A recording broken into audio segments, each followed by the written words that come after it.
As glamorous as Hollywood would seem on the outside looking in, it is unfortunately filled with a truckload of tragic stories. And today, we will be bringing you that of a rising star whose flames got fatally quenched by her very own husband. We bring to remembrance the untimely demise of beloved Hollywood dancer Stephanie Moseley, who was unalived by her husband Earl Hayes back in 2014. Earl also took it upon himself to join Stephanie shortly later in the afterlife, which at the time left many infuriated, as it was widely accepted that Earl deserved to live and suffer for what he had done.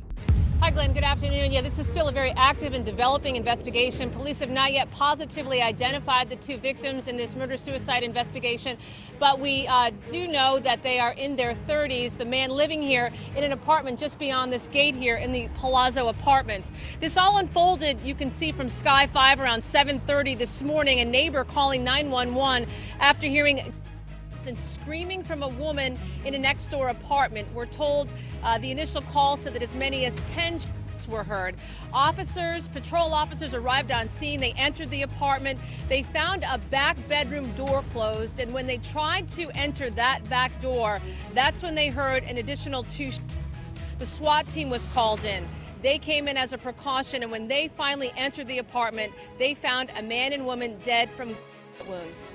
But what could he have found out back then? What information or secret could have been so deep and so dark that would lead a man who once professed unconditional love for his woman to now turn against her so much that he would pull the trigger on her, and in the most brutal way possible? Stephanie Moseley, a beautiful actress and a dancer who worked on the VH1 show Hit the Floor, and with J-Lo, Pharrell, Rihanna, amongst many others, to death at the hands of her rapper husband, who then himself. And all of this witnessed by boxing champ Floyd Mayweather Jr., who was FaceTiming with the rapper when the murder-suicide took place.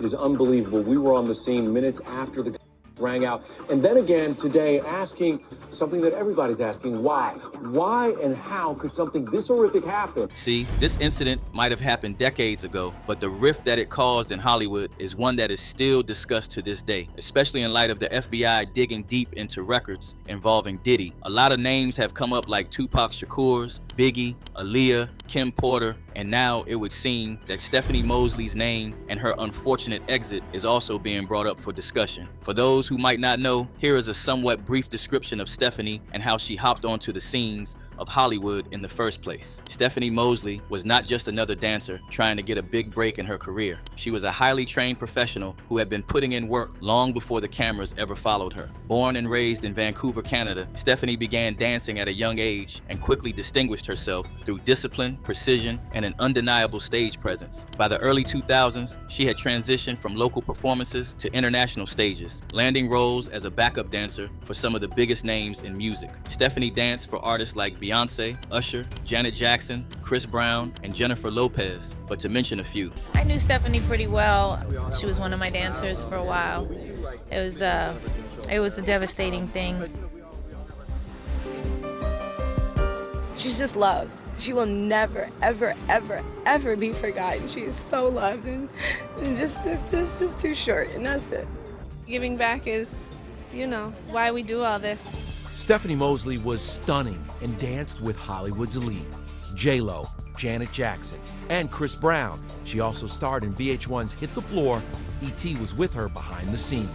She was just a huge light for us, a wonderful person. Mind you, these were not just one-time appearances. She easily became a familiar face in music videos, world tours, and award show performances. Her most notable work came through her long-standing professional relationship with Beyonce, where she appeared in the multiple tours and high-profile performances. Within the industry, Stephanie was known as reliable, talented, and focused. She had literally earned her place in Hollywood and was slowly approaching the peak of her career. As time would have it, her visibility continued to grow, and she eventually crossed over into television and film. Stephanie appeared in movies like Step Up Revolution and television shows like So You Think You Can Dance, where she also worked behind the scenes as a choreographer and a mentor. Come late 2000s, and she was no longer just a dancer on stage. She was becoming a respected creative force in her own right. It was around this period that she met Earl Hayes. Earl Hayes was an aspiring actor and model who had been hovering around Hollywood circles for years. While his career never reached the heights of Stephanie's, he was well connected. Earl was particularly a close friend of boxer Floyd Mayweather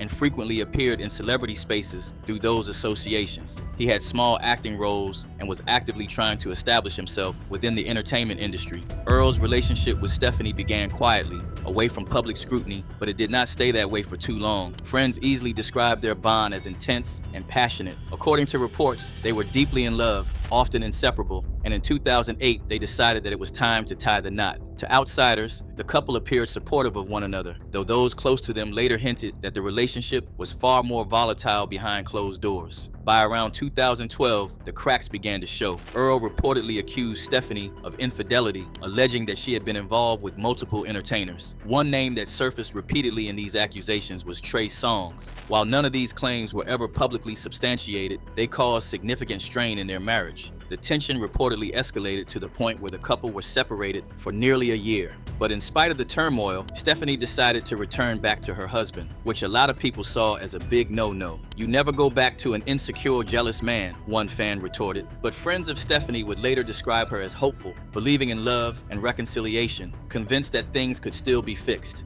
Against better judgment, she reunited with Earl, choosing commitment over caution. Then came the night of December 8th, 2014. Earl Hayes fatally shot Stephanie Moseley in their Los Angeles apartment more than 8 times before turning the gun on himself. The incident reportedly unfolded during a heated argument. Floyd Mayweather, a close friend to the couple, was said to be on FaceTime with Earl at the time, helplessly witnessing the aftermath. Stephanie was just 30 years old.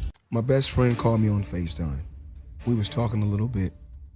He put Stephanie on the phone. I talked to her, and I could tell that they looked like they both were doing and drinking real heavy. I could tell they'd been up all night. They was talking. I hear the bath water running. He put it on FaceTime. He got back on the phone. I'm kind of getting choked up from this. So then I said, "Why you calling me so early in the morning? How you know I'm up?" He said, "Because I love you." And he said, "There's something else you don't know." And I was like, "Huh?" And then he reached down and put out a gun. I said, "Man, what are you doing with that gun?" He started shooting, then he shot her. And then he put it into his head. And that's what it was. Then I had to bury my best friend. Her death sent shockwaves through the entertainment industry. Tributes poured in from artists, dancers, and creatives who knew her not just as a performer, but as a woman full of light, ambition, and kindness. Earl's actions, on the other hand, left behind more questions than answers. Questions about jealousy, control, secrets, and whether something far darker was at play beneath the surface. Years later, as old Hollywood files resurface and federal investigations begin tugging at long-buried threads, Stephanie Moseley's name has once again entered the conversation, and with it, the unsettling reminder that behind the glamour, behind the applause, some stories never truly end. Friends of Stephanie like Eva Marcille never saw it coming. She had always known that her friend had marital problems, but it seemed like the usual up and down couples experience once in a while. So nobody saw it coming. Stephanie was an absolute angel. She really was. Everybody she's ever met. She's brought so many of these people into my life. She's connected so many people together. And she's just loved. She will never, ever, ever, ever be forgotten. She is so loved. And everyone has their problems, but if you're asking if anyone knew that, something would come to this, hell no. It was the last of what anybody would have thought. I thought it was a lie when I got the phone call. Did she in recent days say anything that worried you? Yeah, we share. However, word on the streets now is that Stephanie had certain secrets of her own, ones that were so dark and deep that once discovered led to her untimely demise. And in the same state of confusion, remorse, and panic led to Earl taking his own life for a lack of accountability moving forward. Rumor has it that she actually had something going on with Trey Songz, who, by the way, posted a tribute shortly after Stephanie's passing, where he wrote, "R.I.P. baby girl, once an angel on earth, now watching over us from heaven. You will be missed, but never forgotten. Love." Others say that it was Floyd Mayweather, who was supposed to be a close acquaintance of the family, but was instead hooking up with Stephanie on the DL. 50 Cent has alluded to this, but nobody knows for certain if he is simply trolling or spitting facts. At the time, Mayweather said that he'd been FaceTiming with Hayes trying to convince Hayes to leave his wife after she allegedly had an affair with Trey Songz. In another post, 50 continued, saying that this wasn't necessarily the case. "Tell everybody why he was on FaceTime when he killed Stephanie and himself. Because he was confronting you about f***ing his wife.